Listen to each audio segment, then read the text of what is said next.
Salut!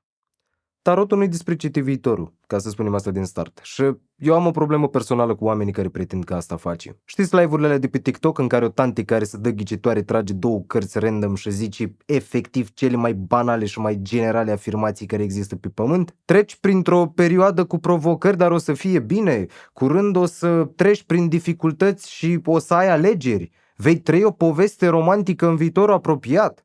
Să mori tu, Mirabelo. Lumea le vede și chiar plătește și mai și crede și-i rău pentru că instrumentele de genul ăsta sunt bune, chiar sunt bune, dar pentru cu totul altceva. Ca să ne înțelegem.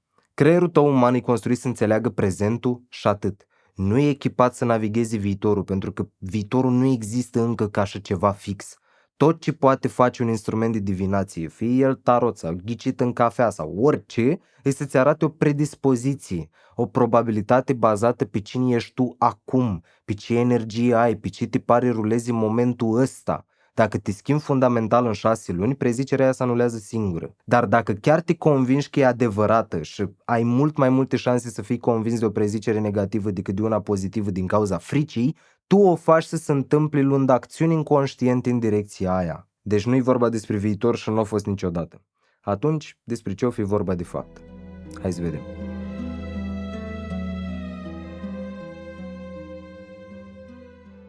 Bun, varianta oficială e că tarotul, așa cum îl știm noi astăzi, a apărut undeva în anii 1400 în Europa ca un joc de cărți pentru elitele italiene și franceze. Singura problemă e că atunci când te uiți la cărțile astea, și vorbim de cărțile originale, nu de variantele cu pisici de pe Temu, ceva e ciudat. Simbolurile sunt cam prea precise, prea încărcate filozofic ca să fie puse acolo doar ca să arate frumos.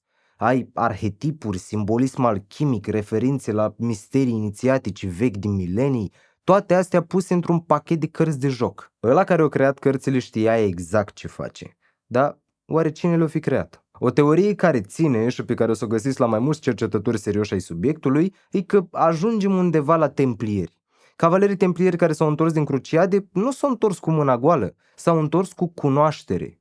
Și cu bani, dar cu cunoaștere. O cunoaștere dobândită de la secte mistice din Siria și de la tradiții ezoterice de care Occidentul creștin nici măcar nu știa că există. Iar cunoașterea asta era periculoasă. Biserica nu era blândă deloc în perioada aia cu oricine îndrăznea să predea altceva decât dogma oficială. Deci, ce faci cu un sistem filozofic complet pe care nu poți să-l transmiți deschis fără să riști să-ți dea ăștia foc la casă? Îl ascunzi. Cum îl ascunzi? Într-un joc de cărți, aparent. Bună mișcare. Apoi avem o poveste despre țigani și egipteni. Există o legendă care spune că după distrugerea Serapeumului din Alexandria, preoții care păzeau biblioteca au luat ce era mai prețios și au plecat rătăcitori. Oameni fără patrie cu o carte sfântă ascunsă în bagaj. Cartea lui Tot, sau Hermes Trismegistus dacă preferați. Un sistem de cunoaștere complet ascuns de ochii lumii. Iar țiganii, care au apărut în Europa cam în aceeași perioadă cu tarotul și care se numeau pe ei înșiși egipteni, purtau cu ei cărțile astea și le foloseau pentru divinație. Samuel Roberts, în cartea lui despre originea țiganilor, aduce suficiente dovezi încât să faci conexiunea.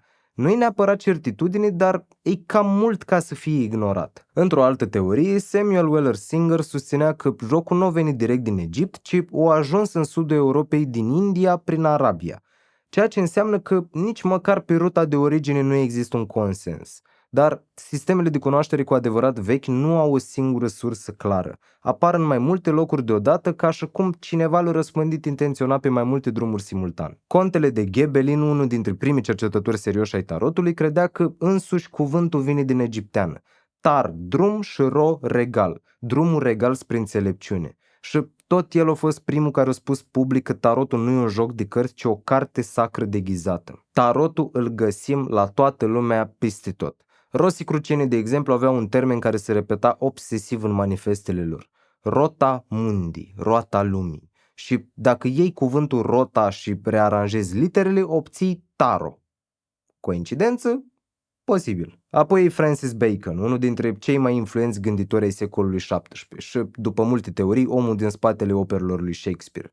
Bacon era adânc implicat în cercurile ezoterice ale vremii și își ascundea mesajele în cifruri. W.F.C. Wigton, un cercetător al cifrurilor lui, a descoperit că numerele 21, 56 și 78, care sunt exact diviziunile unui pachet de tarot, apar repetat în criptogramele lui. În marele folio Shakespeare din 1623, numele de botez al lui Bacon apare de 21 de ori pe pagina 56 a secțiunii Histories.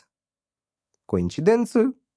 Cine știe? Iar Eliphas Levi, unul dintre cei mai respectați ocultiști din istoria modernă, scria că un om închis fără nicio altă carte decât tarotul, dacă știe cu adevărat să-l folosească, ar putea în câțiva ani să dobândească cunoașterea universală. Deci avem templieri, egipteni, țigani, rosicrucieni, masoni, ocultiști, toți conectați la același pachet de 78 de cărți de joc. Și dacă din tot ce am spus până acum nu ți s-a părut nimic ciudat, mai am o teorie și pentru tine. În seria Law of One, despre care v-am mai menționat și în alte clipuri, Ra spune că tarotul nu a apărut pe Pământ, ci pe Venus. O populație de densitate 3 care lucra intens cu relații, transfer de energie și cercetare metafizică l-a creat pe parcursul mai multor generații ca instrument pentru ce Ra numește dezvoltarea personalității magice, adică construirea versiunii tale autentice și conștiente. Cine ești cu adevărat, fără măștile și programele puse de alții peste tine. Ra l-a preluat și l-a adus în Egipt. Despre divinații spune că a apărut mai târziu, undeva prin Sumer și Caldeia, niște civilizații din Mesopotamia care aveau deja o tradiție astrologică foarte veche. Ei au combinat sistemul de imagini cu astrologia și l-au adaptat pentru prezicere. Tot ei sunt responsabili conform lui Ra și de apariția arcanei minore și a cărților de curte ca structuri distincte în pachet. Nu ăsta era scopul original și nici nu-i ce face cel mai bine. Nu-ți spun să crezi asta, nu-ți spun nici să nu crezi, nici eu nu știu ce să cred, dar oriunde te duci cu cercetarea de la templieri până la Ra, toți ajung la aceeași concluzie. Tarotul nu-i despre citi viitorul. Hai să vedem ce face totuși.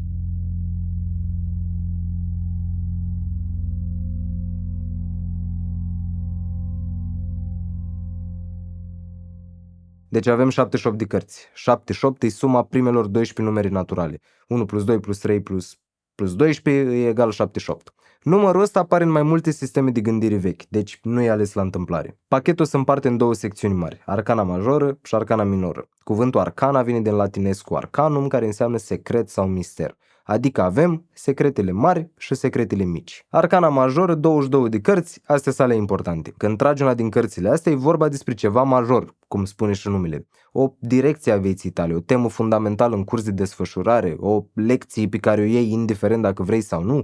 Astea sunt cărțile alea pe care le recunoști chiar dacă nu știi nimic despre tarot.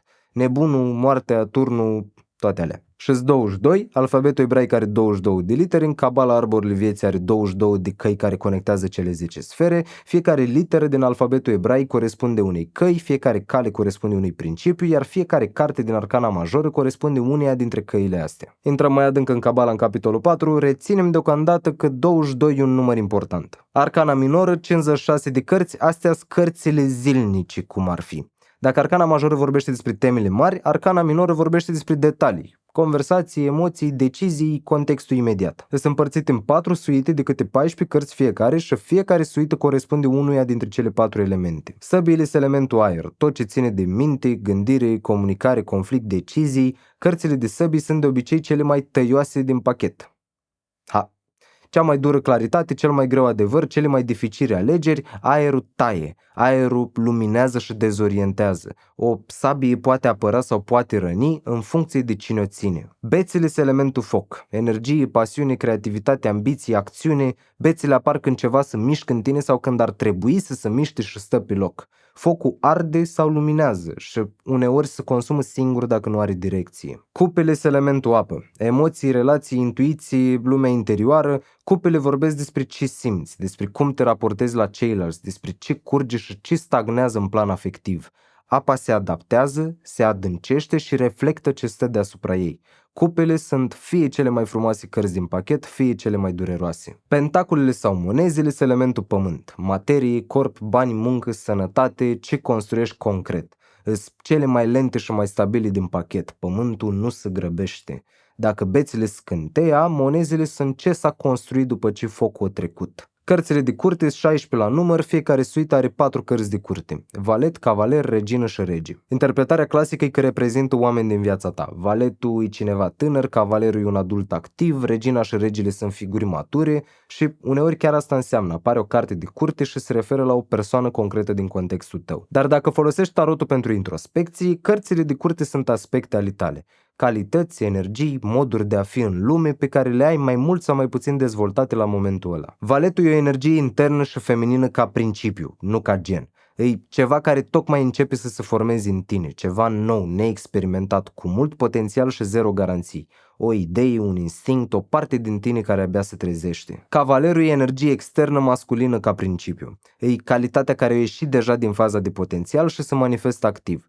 Dar cavalerii sunt și extremiști, merg prea departe în direcția elementului lor. Cavalerul de săbii aleargă fără să gândească, cavalerul de cupe se pierde în romantism și iluzie, cavalerul de bețe arde toate punțile din impuls, ăla de pentacole muncește ca robotul. Energia există și e puternică, dar îi lipsește înțelepciunea care să o ghideze. Dacă valetul e calitatea care tocmai s-a trezit în tine și cavalerul e calitatea care a ieșit în lume și greșește cu entuziasm, regina și regele sunt ce devin ele după ani de lucru conștient. Trecem la numerologie. În arcana minoră, fiecare carte are un număr de la 1 la 10 și numerele astea au un sens propriu independent de suită. Numărul și elementul se combină și creează profilul specific al cărții. 1. Așii sunt începuturi pure, potențialul brut înainte să se materializeze în ceva.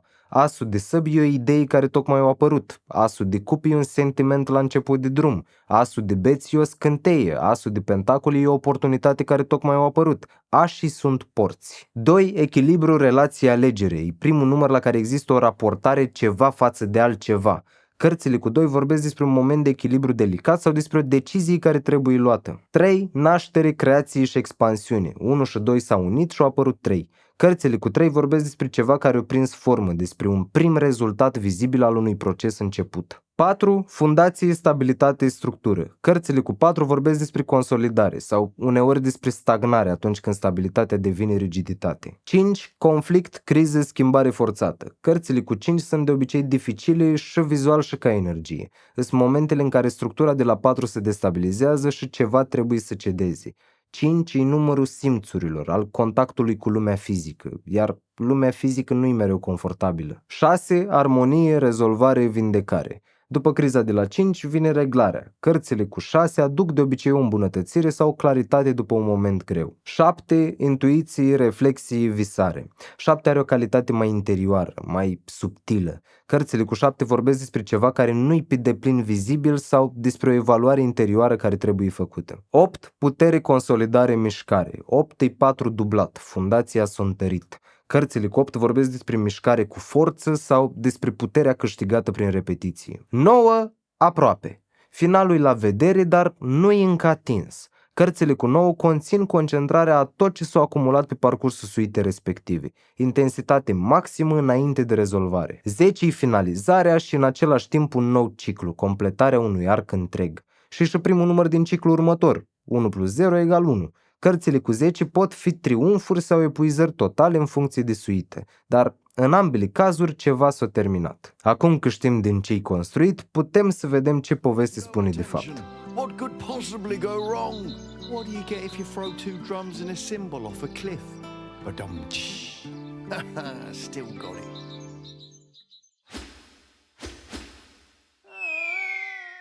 S-ar spune că povestea pe care o prezintă tarotul e și singura poveste care există cu adevărat. O poveste care a fost spusă în 11.000 de forme și culori, dar cu exact aceeași structură, de la epopeea lui Gilgamesh la Mahabharata la Star Wars, peste tot la fel.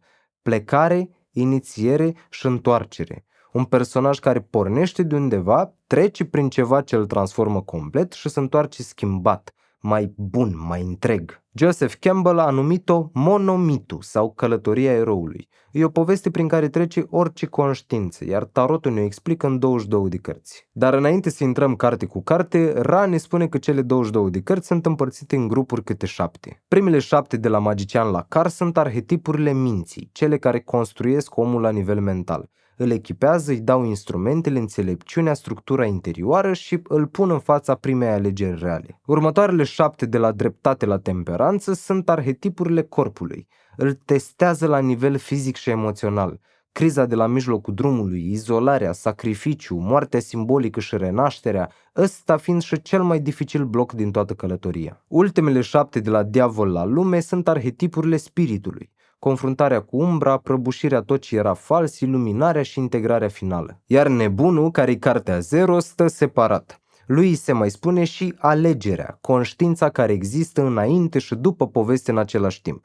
Acum, hai să vedem povestea și începem cu el. În imagine, nebunul e un tânăr care merge spre marginea unei stânci cu o traistă mică în spate. Nu se uită pe unde merge, se uită în sus, un câine îl latră pe la picioare, pe el doar undeva și e pe punctul să pășească în gol cu zâmbetul pe buze. Asta e inocența, starea în care nu știi încă destul încât să-ți fie frică și tocmai de-aia poți porni. Oricine a început vreodată ceva cu adevărat nou a fost pentru o clipă nebunul, o pășit înainte fără să știe exact unde aterizează. Manly P. Hall scria că sub hainele pestrițe ale nebunului se ascunde substanța divină, că lumea întreagă e o paradă de scântei divine mascate în costume de bufoni. Ce bine le mai zice omul ăsta, e printre preferații mei ever. Și intrăm în arhetipurile minții. Nebunul face primul pas și devine magicianul, cartea cu numărul 1. Pe masă în fața lui sunt 4 obiecte, o sabie, un toiag, o cupă și un pentaclu. Elementele, care sunt și toate instrumentele de care ai nevoie pentru a lucra cu realitatea. Mâna dreaptă e îndreptată spre pământ, iar mâna stângă ridică o baghetă spre cer, adică as above, so below, magicianul-i podul dintre planuri. Pălăria lui are forma unui opt culcat, simbolul infinitului și al potențialului nelimitat. Magicianul rearanjează ce există deja după bunul plac, nu creează ceva din nimic. Asta face un magician adevărat și asta ești și tu atunci când ești prezent, focusat și ai instrumentele la îndemână. Magicianul are instrumentele, dar instrumentele fără înțelepciune sunt periculoase. Aici apare Marea Preoteasă, cartea cu numărul 2. Ea stă între doi stâlpi, Iachin și Boaz, cum am menționat în primul capitol. Ea este calea de mijloc, sinteza dintre cele două principii opuse. Pe genunchi ține cartea legii, pe jumătate acoperită. Jumătate din mister rămâne ascuns până ești pregătit să-l primești. Marea Preoteasă e cunoașterea dobândită prin interiorizare, îi liniștea necesară înainte de orice mișcare reală. Fără ea, magicianul face maxim trucuri, nu magie. 3. Împărăteasa. Cunoașterea dobândită de la Marea Preoteasă trebuie scoasă în lume. Împărăteasa e înconjurată de grâu copt, de pădure, de apă curgătoare, natura în toată abundența ei. Rochia ei îi acoperită cu rodii, simbolul fertilității. O luat cunoașterea interioară și o transformat în ceva viu, în ceva real. Îi creația activă, manifestarea prin înțelepciune. Ce a stat nemișcat la Marea Preoteasă, la împărăteasă prinde formă în lume. 4. Împăratul. Împărăteasa e principiul creativ și expansiv. Împăratul e structura care susține ce s-a creat. Stă pe un tron care e un cub de piatră, reprezentând permanența. Pe tron e gravat un phoenix, semn că ordinea are capacitatea să supraviețuiască și să se regenereze, chiar dacă e distrusă. Împăratul e stăpânirea de sine transformată în ordine exterioară, e momentul în care devii regele propriului tău teritoriu interior prin disciplină constantă. Fără el, ce-o crescut la împărăteasă se destramă. 5. Hierofantul. Ai instrumentele, ai înțelepciune, ai creat ceva, ai și structurat ce ai creat, iar hierofantul e cel care transmite. E figura maestrului, a tradițiilor, a cunoașterii transmise de-a lungul generațiilor. Uneori deranjează pentru că pare rigid și prea legat de forme vechi, iar uneori chiar așa este. Esența lui că există o înțelepciune acumulată în timp pe care nu o reinventezi singur de la zero. Hierofantul e și răbdarea procesului alchimic. Transformarea reală nu se face în sprint, se face în ani. 6. Îndrăgostiții. Până aici doar ai construit, iar acum apare prima alegere reală. În forma originală a cărții, înainte de revizuirea lui Rider White, și noi doar despre variantele originale vorbim în clipul ăsta, un tânăr stă între două femei. Una reprezintă calea virtuției, cealaltă reprezintă plăcerea imediată și confortul de moment. Deasupra lui stă un îngeraș cu arc și săgeată care pare a fi Cupidon, dar Hall spune că ăla e de fapt soarta, iar alegerea lui nu unește, ci marchează consecința alegerii. Alegerea e dintre lumină și întuneric, dintre etern și imediat, dintre ce vrei cu adevărat și ce-i confortabil în momentul ăla. Libertatea de a alege vine cu responsabilitatea deplină a ce urmează. 7. Carul. Ai ales și dacă ai ales cu tot ce ești, chiar dacă nu știai sigur, urmează ăsta. Un războinic stă într-un car tras de doi sfinxi, unul alb și unul negru. Sfinxii reprezintă o putere secretă prin care cel care o ales cu adevărat să mișcă mai departe în lume, o forță universală care se activează odată ce decizia e luată cu tot ce ești. Carul e victoria celui care a pornit și nu s-a oprit în ciuda greutății drumului. E primul mare triumf al călătoriei și primul semn că ce urmează va fi și mai greu. Primele 7 cărți au construit un om, l-au echipat, l-au structurat, l-au pus să aleagă și l-au trimis mai departe. Acum intră arhetipurile corpului și astea nu construiesc, ci testează. 8. Dreptatea. Îi 8 dreptatea în ăla original, nu 11. Dreptatea stă pe un tron cu o sabie în mâna dreaptă și o balanță în mâna stângă. Balanța cere onestitate. Ea verifică dacă ce ai construit până aici e real, dacă ce ai ales a fost aliniat cu ce ești cu adevărat. Iar dacă nu, sabia taie ce nu mai are ce căuta mai departe. Dreptatea e intrarea în a doua jumătate a călătoriei și un bilanț pe care nu-l poți falsifica. 9. Pusnicul. După bilanțul de la dreptate, realizezi ceva dureros. Drumul ăsta nu-l face nimeni cu tine. Nimeni nu poate face munca în locul tău și cu cât mergi mai adânc, cu atât e mai greu să mai rezonezi cu oamenii pe care îi aveai prezenți în viața dinainte, pentru că tu te-ai schimbat și ei au rămas în același loc. Pusnicul e un bătrân care merge singur în întuneric cu o lanternă mică în mână. Singurătatea asta e necesară. Sunt etape ale transformării care nu se pot face în zgomot și în companie. Trebuie să intri în izolare conștientă, să stai cu tine însuți și cu ce ai găsit acolo, fără distragerile care de obicei îți umplu golul. Pusnicul e cel care o ales să meargă mai departe chiar dacă a rămas singur. 10. Roata norocului. Ai mers singur destul, ai acumulat, ai reflectat și acum apare roata. Roata norocului e cea mai filozofică carte din pachet, se rotește continuu. Ce-i sus coboară, ce-i jos urcă, iar roata nu se oprește pentru nimeni. Regii devin cerșetori, cerșetorii devin regi, totul este ciclic. Provocarea pe care ți-o dă roata e dacă te lași purta de ea sau înveți să stai în centrul ei. E inițierea în cea mai profundă parte a procesului și e un punct de răscruce. Dacă ai ajuns până aici și alegi să te întorci, poți. Dar dacă mergi mai departe, lucrurile devin irreversibile. Asta e și cartea mea preferată. 11. Forța. Dacă mergi mai departe, ai nevoie de ea. Imaginea standard e o femeie care ține gura deschisă unui leu, dar cu blândețe. Îl îmblânzește fără să-l forțeze. Ai ajuns într-un punct în care ai în tine lucruri pe care nu le poți nega și nu le poți ignora. Frici vechi, umbri, instincte, răni, forța de care ai nevoie acum e să le privești direct și să le ții în mână fără să te consume. Leul rămâne acolo, dar tu ești ăla care decide ce face. 12. Spânzuratul. Când crezi că ai înțeles ceva, apare ăsta. E un om atârnat cu capul în jos de un picior, legat de o creangă, fața calmă și în jurul capului strălucește o aureolă. Spânzuratul e sacrificiu voluntar, renunți de bună voie la ceva ce era prețios pentru tine. O perspectivă, o identitate, un sistem de credințe, le lași pentru ceva mai înalt, chiar dacă nu știi exact ce. Wotan s-o spânzura pe Yggdrasil 9 zile ca să primească runele. Hristos pe cruce e același arhetip și reprezintă renunțarea totală ca poartă spre revelație. Prin sacrificiul ăsta se produce prima deschidere, iar din deschiderea aia vine transformarea. 13. Moartea. Ce s-o declanșa la spânzurat ajunge aici la final. Pe carte, un schelet cu o coasă uriașă cosește capete, mâini și picioare care răsar din pământ. Tot ce s-a ridicat se întoarce de unde a venit. Scheletul e simbolul principal pentru că el e fundația corpului, ce rămâne când totul cade. Asta e și semnificația cărții. Tot ce ai crezut că ești, perspectivele, credințele, identitatea, cade complet și irreversibil și rămâi cu fundația, iar de acolo construiești orice altceva. 14. Temperanța. După ce a căzut tot ce era fals, urmează asta. Temperanța e un înger care toarnă apă între două cupe, dintr-una în alta la nesfârșit. Stă cu un picior în apă și cu unul pe pământ, echilibru dintre cele două lumi, dintre inconștient și conștient. Temperanța e procesul lent de reconstruire și reintegrare. Blocul ăsta de la dreptate la temperanță e cel mai greu din toată călătoria și e locul în care majoritatea oamenilor se întorc. Singurătatea pusnicului e prea mult, sacrificiul spânzuratului pare prea scump, moartea sperie și roata nu se oprește ca să te aștepte. Dar dacă ai trecut prin toate astea și ai ajuns la temperanță, ești deja altcineva. Și ce urmează e cu totul diferit față de ce a fost. Intrăm în arhetipurile spiritului și cu ele confruntarea finală. 15. Diavolul. Diavolul e cartea care deranjează cel mai tare din tot pachetul. Moartea, de exemplu, e ceva care se întâmplă. Diavolul e ceva la care participi activ. Imaginea standard e o figură cu coarne și aripi de liliac pe un piedestal. La picioarele lui, doi oameni legați cu lanțuri, un bărbat și o femeie. Dar lanțurile sunt destul de largi, le-ar putea da jos dacă ar vrea. Ăia stau acolo de bunăvoie. Ăsta e tot mesajul cărții. Lanțurile tale nu sunt puse de cineva din afară.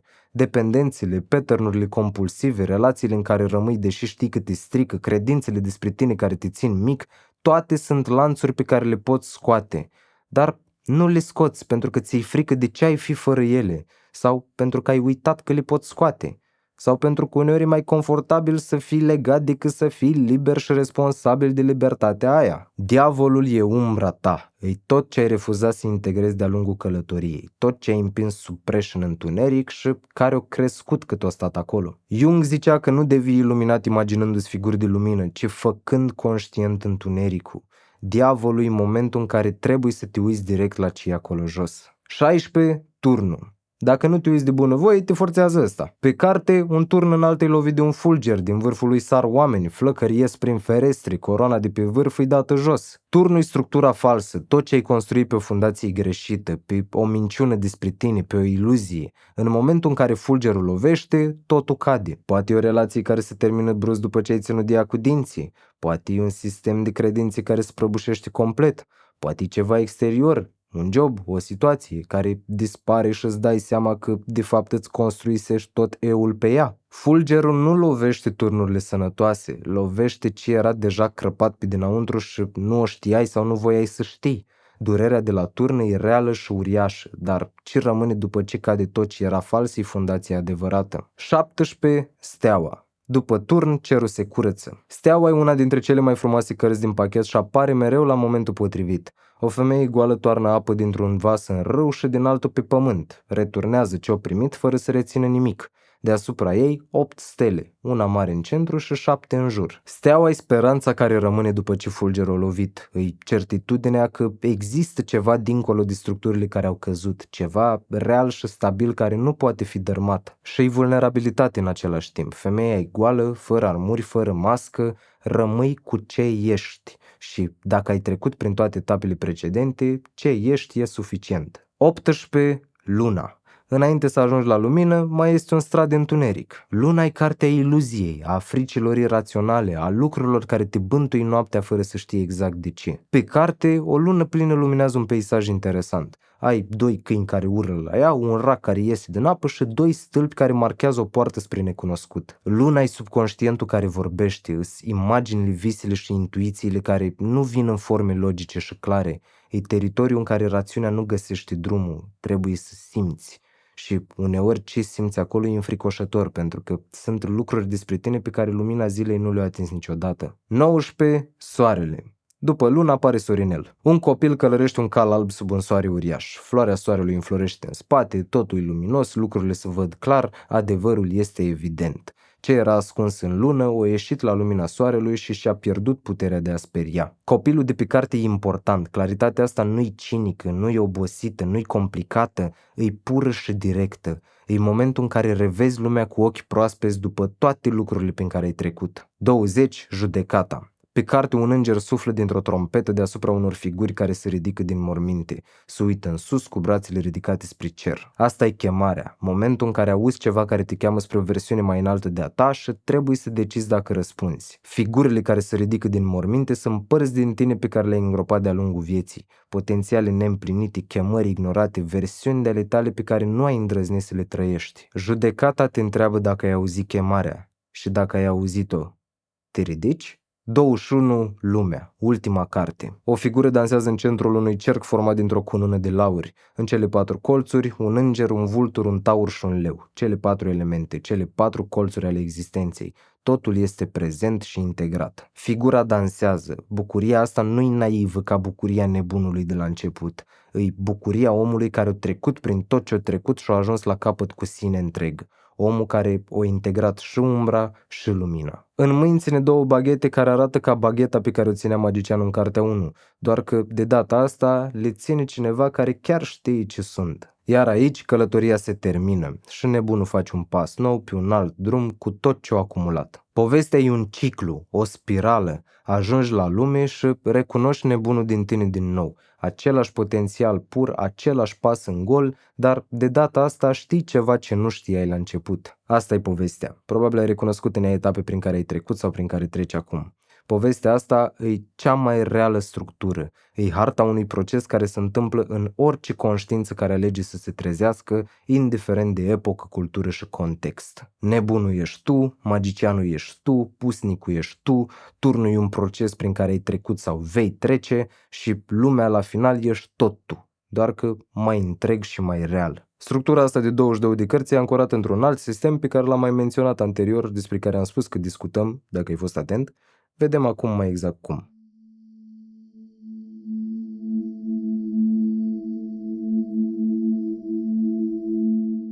Ok, am ajuns într-un final și la Cabala. Instrumentul central e arborul vieții, Etz Chaim în ebraică. O hartă a modului în care conștiința divină coboară în materie și a modului în care materia poate urca înapoi spre conștiința divină. Diagrama are 10 sfere care se numesc Sefirot. Pornești de la Keter, care e coroana, principiul cel mai înalt, cel mai aproape de pur potențial, și cobori până la Malkut, care e sfera materiei fizice. Sferele sunt conectate prin 22 de căi, fiecare cale e un principiu de tranziție sau un mod în care energia curge de la un nivel de existență la altul. Arcana minoră are 4 suite de câte 10 cărți. 10 cărți, 10 sfere. Fiecare număr corespunde unei sfere. 1 Keter, 10 Malkut. Am spus în capitolul 2 că fiecare dintre cele 22 de cărți corespunde unei căi. Fiecare cale leagă 2 sfere specifice și cartea care îi corespunde descrie procesul de tranziție dintre ele. Cartea moarte, de exemplu, corespunde căii care leagă Nețac sau Nețac, sfera dorinței și a emoției, de Tifaret, centrul arborelui care e sfera armoniei și a conștiinței inimii. Moartea descrie exact ce se întâmplă în tranziția asta, eliberarea atașamentelor emoționale ca să poată apărea ceva mai bun. De-aia, cartea asta înseamnă transformare și nu moarte efectiv. Cu cât cunoști mai bine arborile, cu atât înțelegi mai adânc de ce fiecare carte arată cum arată și înseamnă ce înseamnă. Și ca să dăm un exemplu și pentru cărțile din Arcana minoră, sfera a 5-a pe arbore se numește Gebura, care e severitate, forță. Și toate cărțile cu numărul 5 poartă energia asta indiferent de suită, dar fiecare o exprimă prin elementul ei. 5 de beții îi foc, dar în conflict, mai multe voințe creative care se ciocnesc, haosul ambițiilor care nu pot coexista. 5 de cupe îi apă, dar pierdere, 3 cupe vărsate, 2 rămase, durerea care vine din atașamentul față de ce s-a terminat. 5 de săbii îi aer, dar cruzime, victoria obținută prin umilință sau înfrângere suferită fără cinste. 5 de pentacule îi pământ, dar lipsă, dificultate materială, excludere. Aceeași sferă, același principiu, severitate, dar 4 exprimări complet diferite, fiecare fidele elementului ei. Și așa ca fun fact, pe arbore mai există o a 11-a sferă, Das, care înseamnă cunoaștere. E invizibilă în majoritatea reprezentărilor, iar tradiția cabalistică spune că e blasfemie să declari că arborele are 11 sfere. Cine a creat tarotul știa și de sfera asta și o lăsat-o exact cum ar trebui să fie lăsată, adică ascunsă. Arborele descrie și cum coboară energia prin sfere de la potențial pur până la materie fizică, iar coborârea asta se face prin 4 lumi distincte. Prima e Ațiluth, care e lumea emanației, potențialul pur absolut înainte să devină orice. A doua e Beriah, sau lumea creației, aici potențialul prinde primul contur, apar primele forme chiar dacă nu sunt încă vizibile sau tangibile. A treia e Yetzirah, lumea formării, aici ce era abstract capătă logică și direcție. Gândul, structura, planul au o formă înainte de manifestare. Și a patra e Asiah, sau lumea materiei. Ce-o trecut prin celelalte 3 lume ajunge aici și e tangibil, real în sensul fizic al cuvântului. Cele 4 suite corespund celor 4 lumi, iar aici aș vrea să leg toate astea și de numele Yahweh. Yod, He, Vav, He. Tetragramatonul, cele 4 litere sacre ale numelui lui Dumnezeu în tradiția ebraică. Corespondența completă ar fi cam așa: Yod, foc, Ațiluth, bețe, He, apă, Beriah, cupe, Vav, aer, Yetzirah, săbii și Heu de la final, pământ, Asiah, pentacule. Iar tot sistemul ăsta are o axiomă centrală pe care probabil o știi. Precum sus, așa și jos, precum înăuntru, așa și în afară, precum în cer, așa și pe pământ. Arborele vieții e aplicarea concretă a principiului ăstuia. Structura realității divine se reflectă exact în structura realității umane, macrocosmosul în microcosmos. Cele 10 sfere există în tine, cele 22 de căi există în tine, cele 4 lume există în tine. Când tragi o carte și te uiți la ea, nu te uiți la ceva exterior, te uiți la o hartă a propriului tău sistem interior. Și ăsta e nivelul la care funcționează tarotul cu adevărat. Slavă Hermes! Bun, am parcurs tot, istoria, structura, călătoria, cabala, înainte să te las mai menționez câteva lucruri. Tarotul funcționează chiar și dacă nu știi nimic despre el, chiar dacă nu știi ce înseamnă fiecare carte, chiar dacă nu știi cabala și chiar dacă ești sceptic. Simbolismul din cărțile astea e construit să ocolească mintea rațională, nu se adresează părții din tine care analizează și caută logica, se adresează direct subconștientului prin limbajul imaginilor arhetipale care e limbajul lui nativ. Tu procesezi imaginile astea la un nivel pe care rațiunea nu-l controlează și abia de acolo ies lucrurile interesante. De asta, dacă ai vreodată o carte în mână, prima întrebare nu-i ce înseamnă asta. Prima întrebare îi ce simt când mă uit la imaginea asta. Ce se mișcă în tine, ce te atrage, ce te respinge, ce-ți vine în minte prima dată când te uiți la ea. Cărțile nu-ți spun ele ceva. Tu îți spui ceva prin intermediul cărților. Cărțile sunt oglinda. Ce vezi în ele, ești tu. Iar acum mă întorc un moment la ce spuneam la început cu live-urile de pe TikTok. Avem un sistem înconjurat de atâta legendă, păstrat sacru de o grămadă de tradiții. Un sistem care a supraviețuit secole pentru că cei care îl purtau au riscat enorm ca să nu se piardă. Iar ăștia l-au redus la donează și îți spun dacă se întoarce fostul. De asta am o problemă cu treaba asta. Bun, cam atât pe astăzi, sper că ați înțeles care e faza cu tarotul. Nu am exerciții practice pentru că nu dau un tarot sau dacă dau îmi dau doar mie, dar cine e interesant de practica în sine, există o grămadă de surse de unde poți să înveți. Succes, vă pup!